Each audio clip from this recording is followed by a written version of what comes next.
안녕하십니까. 개미 무명입니다. 주말들은 잘들 보내셨는지 모르겠습니다. 새로운 한 주가 시작 됐는데, 일단은 저번 주 일단은 프레스티지 바이오 파마 마감이 좀 드라마틱했죠. 예. 오늘도 계속해서 프레스티지 바이오 파마 분석을 이어가고 이어서 리비아 또 분석을 또 이어가도록 하겠습니다. 시청하시기 전에 구독과 좋아요 부탁드리겠습니다. 자, 먼저 이제 프레스티지 바이오 파마 차트입니다. 지금 보시는 것처럼 지난주 뭐 금요일이죠. 금요일 날 장대 양봉 아닌 장대 양봉이 나왔습니다. 뭐 크게 저는 근데 일단은 오늘까지 해가지고 일단은 9,500원을 제가 저번 주 수요일에 제가 뭐라 말씀드렸냐, 3일에서 5일 동안에 이제 9,500원을 일단 터치하고서 다시 떨어지더라도 터치는 하고 내려와야 된다, 뭐 이런 얘기를 했고, 뭐 한 월화까지는 우리가 봐야 된다 이런 얘기를 했는데, 금요일 날 일단은 장대 양봉 같은 일단은 봉이 나와주고, 오늘까지 이제 오전에 이제 9,500원 위로 이제 올라서는 모습까지. 근데 어쨌든 뭐 다시 떨어지더라도 어쨌든 9,500원을 터치를 했기 때문에 뭐라고 해야 될까요? 뭐 이렇게 생명이 연장됐다 해야 되나? 일단 생명이 일단은 당분간은 연장이 됐다. 우리가 9,500원, 9,500원 이 아래로 떨어질 때도 제가 이탈하고 나서도 3일에서 5일 정도를 봐야 되듯이 9,500원을 올라서고 나서도 3일에서 5일 정도는 봐야지 이게 완전히 9,500원 위로 올라섰다라고 말씀을 드릴 수 있는 거예요. 그리고 지금 우리가 너무 좋아할 필요도 없는 부분들이 계속 이 거래량들이 안 붙고 이제 거래량 없이 오르는 것들. 제가 떨어질 때도 거래량이 없이 떨어지면은 이거 의미가 없다. 그리고 마찬가지로 오를 때도 거래량이 안 받쳐주면, 이 거래량이라는 게 안 받쳐주면 거래량 없이 그냥 오르는 것들도 마찬가지로 크게 의미가 없다. 지금도 보시면은 우리가 일단은 9,500원을 터치했다는 그런 의미를 부여하고, 그리고 생명이 좀 연장했다. 우리 곧 죽을 것처럼 여기 이때까지만 해도 이제 시한부 인생 3일에서 5일 안에 9,500원을 다시 재탈환 혹은 재터치를 못하면은 마치 죽을 것처럼 정말 이 7,500원 이 그 다음 지지선이 이 7,500원까지도 떨어질 위험에 놓여 있다가 이제 그런 위험에서 다소 리스크는 조금 줄어든 부분들은 있지만 이것이 과연 대세 상승으로 이어질지는 사실상 의문이다. 제가 뭐 운이 좋았죠. 뭐 운이 좋았고 저는 딱 여기 이제 장대 양봉 전날 제가 샀다고 말씀을 드렸죠. 9,100원이 안 되는 9,000 몇십 원에 샀는데 운입니다. 예. 근데 그것을 제가 늘 말씀드리지만 주식은 항상 내릴 때, 그냥 내릴 때 사는 거예요. 오르고 나서는 사는 게 아닙니다. 절대로. 오르고 있을 때는 절대 사는 게 아니에요. 이거는 제가 다년간 하면서 그 주식을 하면서 생긴 노하우입니다. 절대 주식은 물건이든 뭐든 똑같잖아요. 우리 싸게 사면 좋잖아요. 그래서 뭔가 우리가 그 제품이 가지고 있는 가치 대비 뭔가 저렴하게 사면은 혹시 혹여나 우리가 그 제품의 성능이 기대치보다 조금 떨어지더라도 만족도가 떨어지지 않는다는 얘기예요. 무슨 얘기인지 아시겠죠? 그거는 뭐 비단 뭐 주식뿐만이 아닙니다. 모든 물건, 뭐 부동산, 뭐 다 모든 것들이 적정 가치 대비 조금 싸게 사는 재주를 조금 이제 익혀야 된다.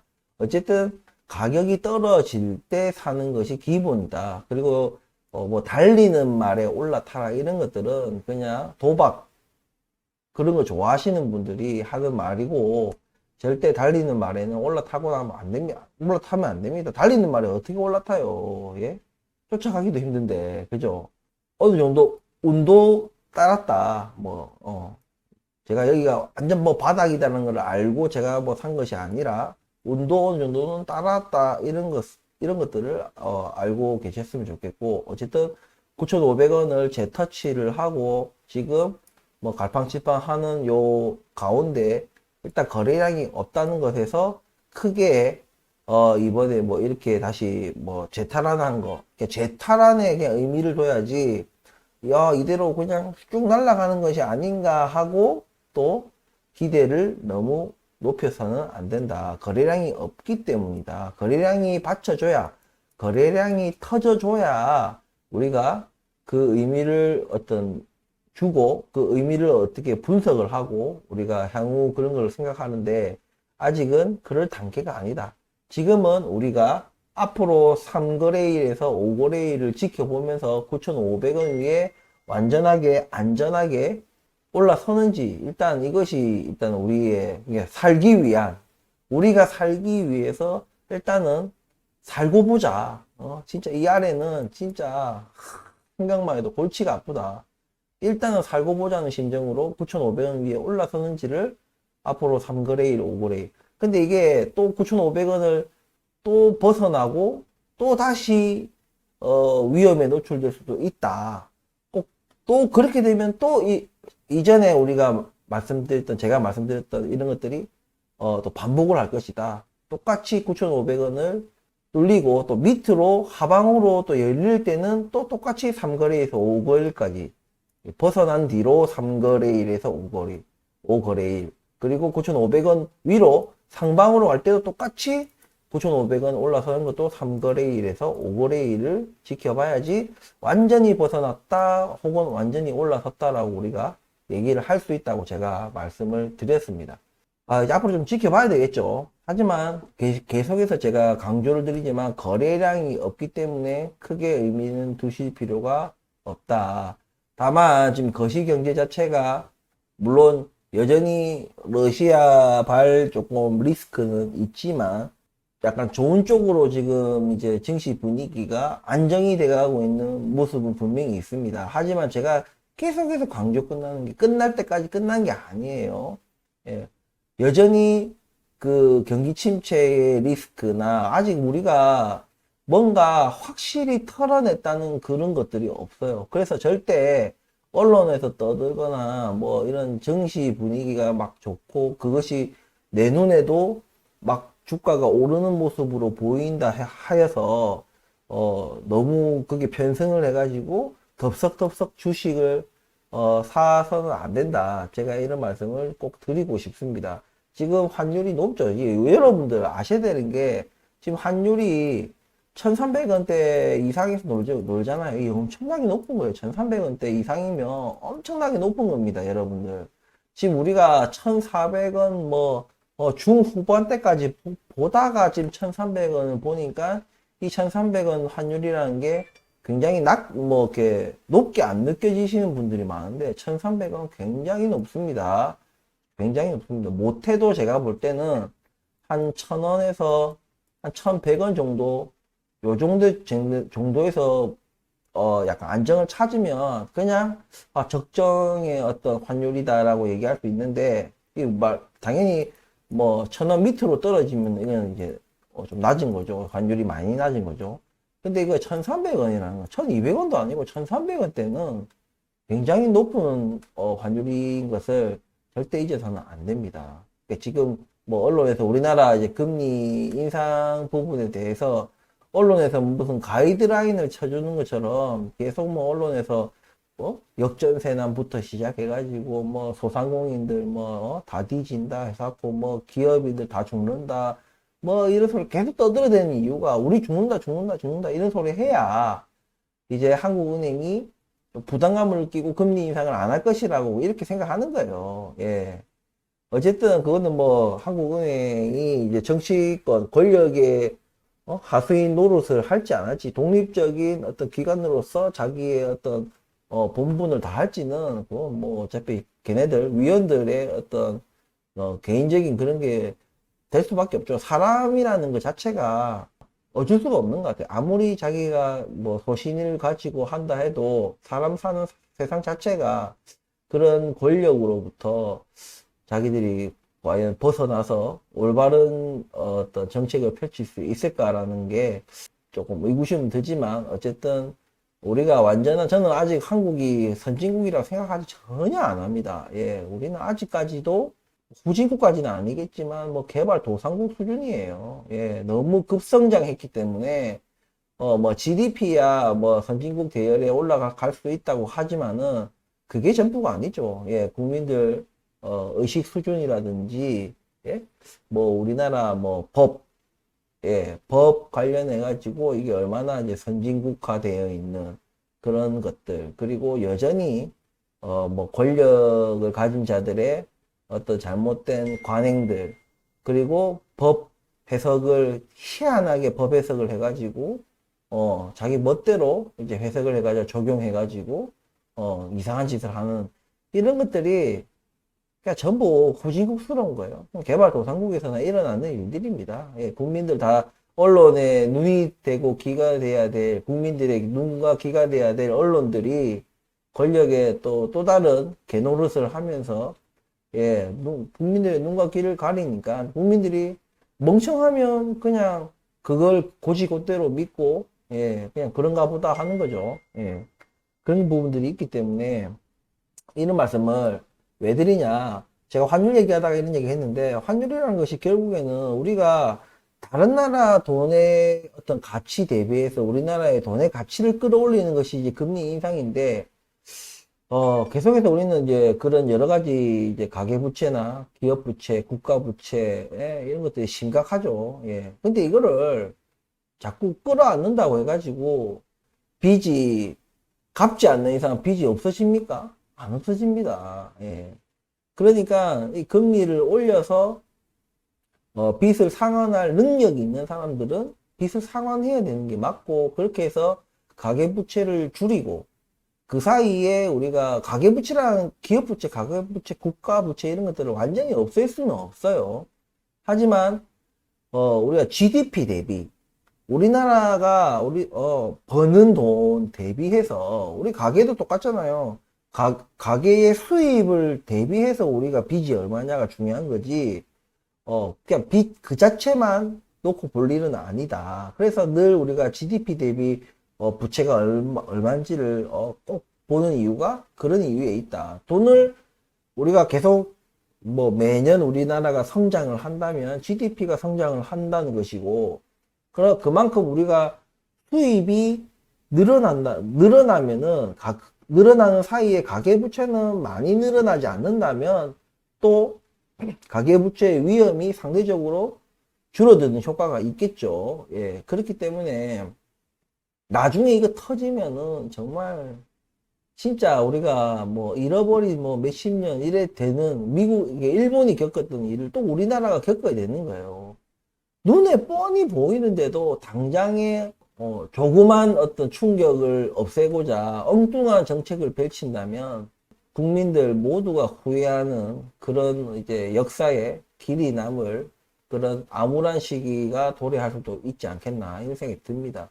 어쨌든 뭐 정치 얘기는 뭐 정치꾼들이 알아서 할 거고 정치 유튜버들이 알아서 할 거니까 어쨌든 이 1300원대라는 이 환율 자체가 굉장히 저는 불안해요. 불안하고 물가가 우리가 지금 제법 줄어들었다라고 우리가 얘기할 수 있지만 아직까지도 우리는 그런 것들이 지금 부채율이 너무 높은 가운데 경기가 안 좋다는 말은 수입이 안 좋다는 얘기겠죠.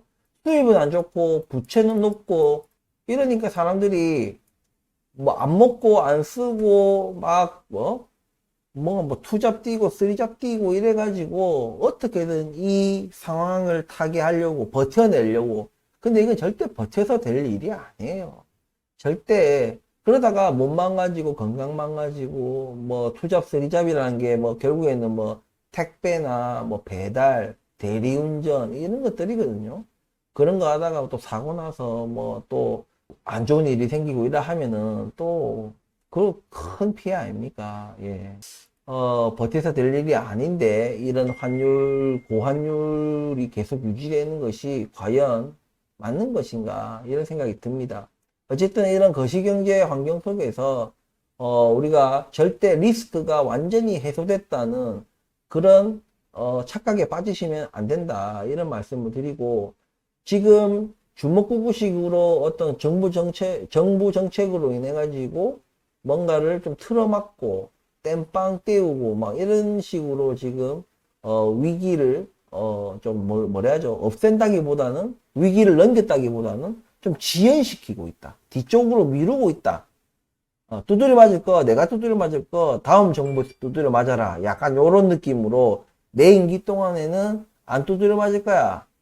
그래 놓고 부실을 더 키우고, 부실을 어마무지하게 키운 다음에 다음 정권에, 그것을 떠넘기기 위해서. 예? 그런 꼬라지가 되는 거예요. 그러니까 이 부실 자체가 없어지지 않는 거예요. 이 부실을 막기 위해 또 다른 부실을 키우는 그런 지금 악순환이 되고 있다. 이런 얘기입니다. 이것이 꼭 올해 터진다, 내년에 터진다, 내후년에 터진다, 5년 뒤에 터진다. 알 수 없지만 절대 무조건 우리 국민들이 감당해야 될 위기다. 대신에 이것이 우리 국민들이 어느 정도 고통을 조금 감수하면서 그런 것들을 좀 조금씩 해소해 나가면은 국가적으로도 다음 뭔가 도약을 위해서 우리가 뭔가를 할 수가 있지만, 이따구 식으로 해가지고는 계속 그 불안감과 위험을 뭐 안고 계속 우리가 가야 된다. 그러니까 우리가 주식 투자를 하는 우리 입장에서는 결코 이런 불확실성들이 좋은 것이 아니다. 차라리 두드려 맞고 터지고 해서 폭락하고, 차라리 그 폭락한 가격으로 다시 사는 게 우리한테 또 다른 기회가 있는 것이지, 계속 그 언제 터질지 모르는 그 폭탄을 끌어안으면서 주식을 하는 것은 과연 불안해서 이게 뭐 주식을 누가 사겠나 이런 생각이 사실 들어요. 어쨌든 너무 요즘에 뭐 제가 이따가 리비안도 제가 분석을 해드릴 거지만, 미국 주식도 지금 요즘 좋죠. 예, 좋아요. 좋은데 여전히 뭔가 해소되지 않았는데, 뭔가 콕 집어서 말은 못 하겠지만 뭐가 딱 해소되진 완전히 해소된 것 같지 않은데 뭔가 다 해소된 것처럼 들뜬 어떤 시장의 어떤 분위기. 물론 파월이 금리를 2번 더 올리겠다라는 그런 말을 또 해서 경계감이 여전히 조금은 있는 건 사실이지만, 대체적으로 지금 빅스 지수, 이제 공포 지수라고 하죠. 그런 것도 굉장히 지금 낮아진 상황에서 우리가 단기적으로는 우리가 주가가 오를 수 있다. 근데 절대 오를 때 절대 올라타지 마세요. 주가가 오를 때는 절대 올라타시면 안 됩니다. 제가 꼭 말씀드리고 싶어요.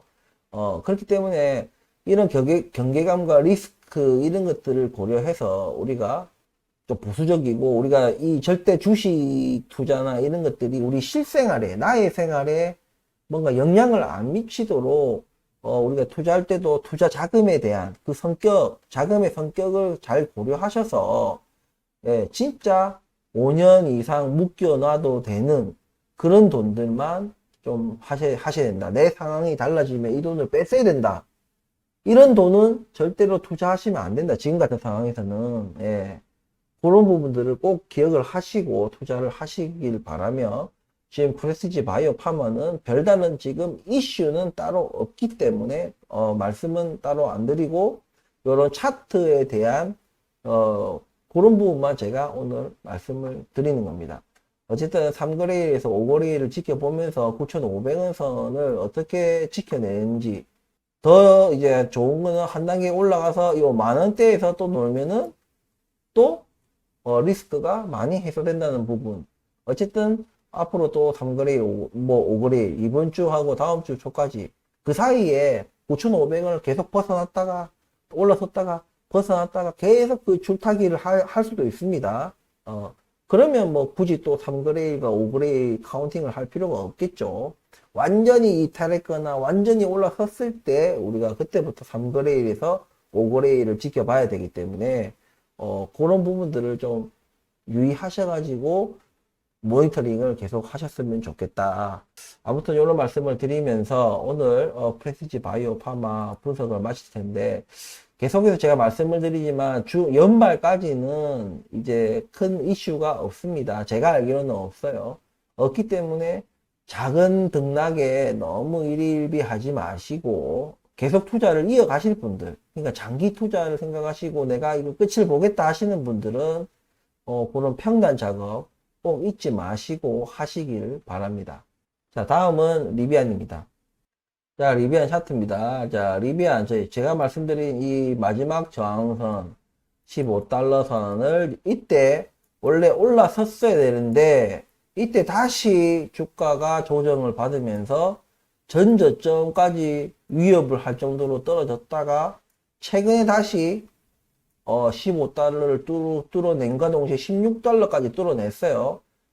이 정도 되면 이제 15달러를 완전히 우리가 뚫어냈다고 얘기를 조심스럽게 할 수도 있습니다. 왜냐면은, 야, 금방까지 뭐, 프레시지 바이오 파마는 오르든 내리든 3거래일에서 5거래일을, 얘기해야 된다고 하지 않았느냐라고 얘기하시던데, 맞습니다. 제가 금방 그렇게 얘기를 했는데, 제가 지금 완전히 올라섰다, 이렇게 말씀을 드리는 것이 아니라, 완전히 올라섰다고 봐도 무방하다 할 정도, 그러니까, 예? 그냥 100%는 아니지만 그래도 그 100%에 준할 만큼의 슈팅과 거래량이 실린 슈팅과 또 추가적으로 이어서 주가가 들어 올렸기 때문에 이것이 다시 15달러 밑으로 내려간다는 것은 뭐 좀 세계적 무슨 어떤 위기, 뭐 전쟁이 뭐 확전이 되고 뭐 이런 것들, 그러니까 그런 거시적 경제 차원에서의 큰 위기가 아닌 이상은 15달러 아래로 다시 떨어지기는 저는 현재로 봐서는 힘들 것 같아요. 그래서 이때가 이 직전 저점이 이때가 이제 마지막 조금 뭔가 우리가 좀 좋은 가격에 리비안을 매수할 수 있었던 기회가 아닌가라고 생각합니다. 하지만 제가 앞서 프레시지 바이오 파마 분석해 드릴 때 말씀드린 것처럼 여전히 세계 경제 측면에서는 여전히 그 경계감이 있고 여전히 그 위험성이 아직도 있기 때문에 그런 것들이 이제 복합적으로 터지면 다시 15달러 아래 내려올 수 있겠죠.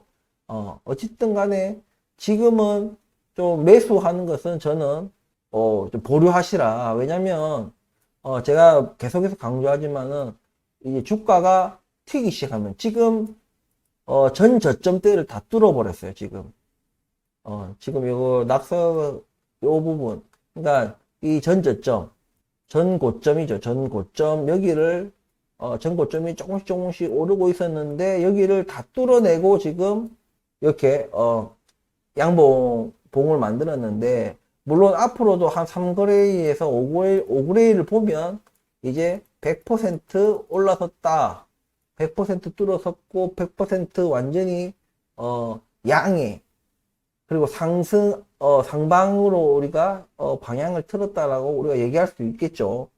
하지만 지금은 조금 섣부른 감은 있지만 지금 거래량이 실림과 동시에 주가가 4거래일 만에 지금 바로 이렇게 주가가 전 고점을 다 뚫어내고 어떠한 저항도 없이 그냥 바로 뚫어내는 모습이 저는 사실상 상방으로 완전히 열린 것이 아닌가라고 조심스럽게 우리 구독자분들에게 말씀을 드리고 싶습니다. 그래서 지금은 저는 늘 말씀드리지만 방향을 틀고 나면은 저는 매수해라는 말 안 합니다. 예, 그거는 이제 구독자분들 그리고 개인 투자자분들의 각자의 몫입니다. 예, 몫이기 때문에 저는 늘 떨어지고 바닥을 다지고 이런 구간에서 저는 계속 사라고 매수해도 괜찮다, 분할 매수해라 라고 말씀드리지만 이게 방향을 틀고 나면은 저는 이제 더 이상 매수해라는 말 안 합니다. 그렇기 때문에 그거는 본인이 사고 싶으면 사고 더 추가 매입하고 싶으면 매입, 그건 본인이 판단을 하시면 될 것 같아요. 아무튼 지금 리비안이 이제 테슬라의 충전 시스템, 거기에 이제 같이 합류를 했다. 이것을 뭐 여러 시각에서 보는 사람들이 있어요. 왜 능력이 없으니까, 한마디로 무능력하니까 능력 있는 자의 편승을 하는 것이 아니냐. 요렇게, 생각을 하면서 리비안을 평가절하하는 사람들도 있어요. 하지만 리비안이 스스로의 독립적인 어떤 인프라, 충전소 인프라를 하는 것을 포기했다고 생각하지 않습니다. 여전히 지금 미국에서 테슬라 아닌 다른 전기차 스타트업 중에서 유일하게 충전소 인프라를 깔고 있는 것이 리비안이고, 예, 물론 테슬라에는 못 미치죠. 못 미치지만 어쨌든 스타트업 치고는 굉장히 많은 충전소를 벌써 설치를 했고 앞으로도 계속해서 설치를 할 거예요. 할 건데 우리가 테슬라하고 무슨 리비안하고 다른 전기차하고 이런 것들을 선택을 할 때 급속 충전 시설이 어딜 가도 있는, 제가 분명한데 테슬라도 아마 자기네들 충전소 인프라도 중요하지만 리비안 충전소 인프라도 자기들도 같이 사용할 수 있으면 이 또한 테슬라한테 나쁘지 않은 선택지인 거예요. 구석구석, 왜냐면 또 리비안이 약간 이제 아웃도어 중심의 어떤 차량들을 픽업 트럭이나 SUV 같은 이런 아웃도어에 이게 바깥 활동을 많이 하는, 그리고 오프로드나 약간 그런 이제 자연으로 가는 그런 어떤 소비자들을 겨냥해서 하는 그 마케팅 같은 것들이 있고, 그리고 친환경 이런 것들이 있기 때문에 아마 좀 테슬라에 비해서는 좀 리비안이 그런 충전소 인프라의 위치들이 약간 그런 걸 감안해서 조금 위치 선정들이 있지 않겠나. 그러면서 이제 테슬라도 같이 리비안의 충전소 인프라를 같이, 예, 리비안도 자기네들 거 사용하고 테슬라 충전소도 이용할 수 있고, 테슬라도 자기네들이 훨씬 많지만 그래도 없는 것보다는 좋으니까, 예, 없는 것보다는 또 좋으니까 같이 그렇게 해가지고, 제가 봤을 때는 이 전기차 산업이라는 이 분야에서 미국이 또 압도적으로 도약하기 위해서, 남들 지금은 뭐래죠, 전기차라는 이 분야 자체가 이제 막 이게 태생을 한 좀 산업초라는 얘기죠. 이때 주도권과 뭔가 이 국가적인 측면에서 말이죠. 예, 개별적인 어떤 회사가 아니라 국가적인 차원에서 전기차 산업의 어떤 주도권을 확보하기 위해서 어떤 충전 그런 어떤 표준이라는 것도 만들고 자기네들끼리 만들어 버리고, 그것이 곧 나중에는 전 세계적인 표준이 된다 하면은 아무래도 좀 다른 국가에서도 조금 미국의 어떤 주도적인 그런 것들에 이끌려갈 수밖에 없는 부분들이 있다. 이런 부분에서 미국의 전기차 업체들이 조금 같이 단합을 하면서 이제 서로 협조를 하고 단합을 하면서 이런 충전소 인프라를 완벽하게 갖추는 그런 첫 번째 어떤 국가로서, 그리고 나중에 좀 우리가 지금은 테슬라 아닌 업체가 누가 1등이다, 2등이다, 3등이다 이런 게 좀 무색할 정도의 지금 경쟁 구도지만, 나중에는 미국 전기차 업체들이 거의 상위권에 랭킹이 되고 자기네들끼리 1, 2, 3위를 다투는 뭐 그런 이제 구조를 생각하면서 이 전기차 산업을 자기들이 완벽하게 주도해 나가겠다는, 저는 그런 좀 대의를 가지고 뭐 테슬라나 리비안 그리고 다른 전기차 포드나 이런 데도 지금 다 테슬라의 충전소 인프라를 같이 이제 이용을 하기 위한 그런 준비를 하고 있다는 얘기를 듣고, 좀 그런 국가적인 대의를 자기들이 고려해서 단합을 하는 것이 아닌가. 리비안 입장에서도 굳이 우리가 충전소 인프라를 갖추는데 돈도 돈이지만 시간이 많이 걸리거든요. 근데 그 시간을 단박에 줄일 수 있고, 테슬라와 리비안이 똑같은 어떤 충전소 인프라를 가지고 경쟁을 할 수 있다는 그런 이점이 있기 때문에, 그리고 여전히 리비안이 충전소 인프라를 포기한 것이 아니라 그 또 자기네는 자기네대로 계속해서 인프라를 구축해 나간다 이겁니다.